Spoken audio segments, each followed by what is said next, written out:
Mom came back, everything would be okay.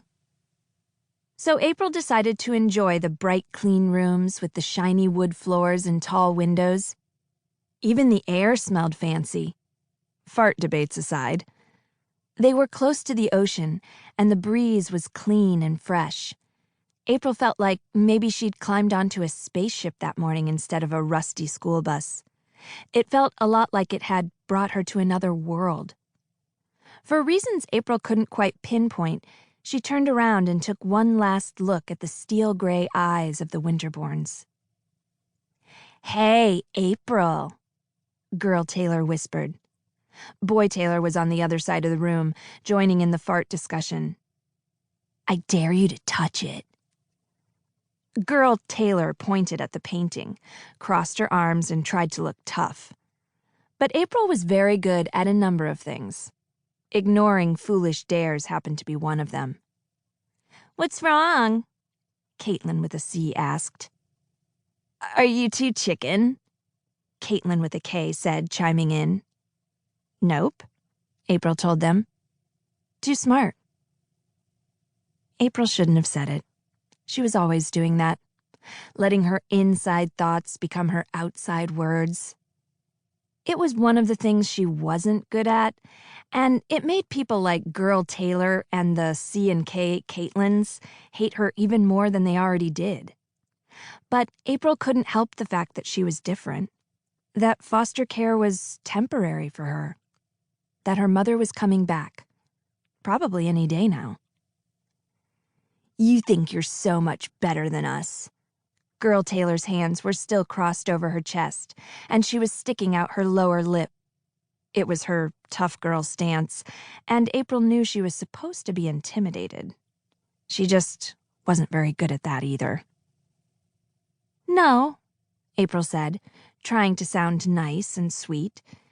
It wasn't her fault she had the kind of face that looked mad unless it was smiling, and smiling for no reason made April's head hurt.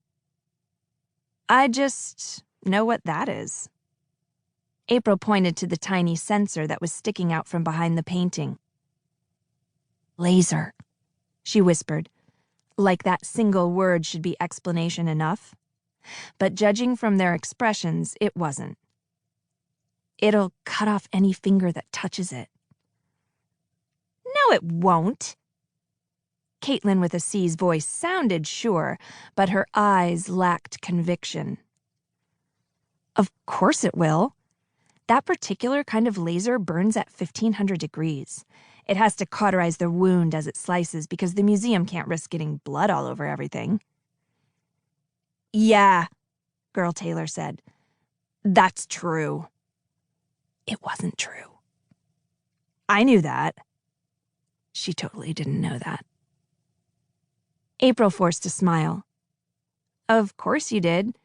You probably saw the guards, too." Guard?" Caitlin wasn't that impressed, and she made sure April knew it. But April pointed to the other side of the room.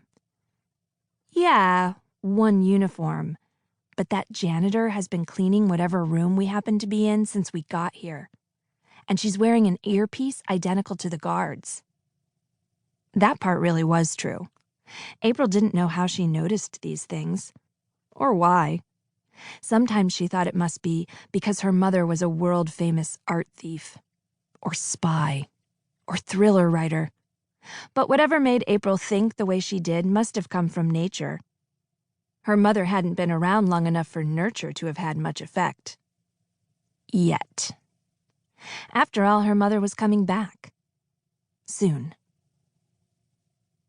"Yeah, well, maybe she's not a guard," Girl Taylor said. "Maybe she's April's mother." And just like that, everyone remembered the pecking order. April wasn't the alpha female. She wasn't the beta either. In fact, April wasn't even part of the pack, and that was very much the way she liked it. "No, I think that's April's mother."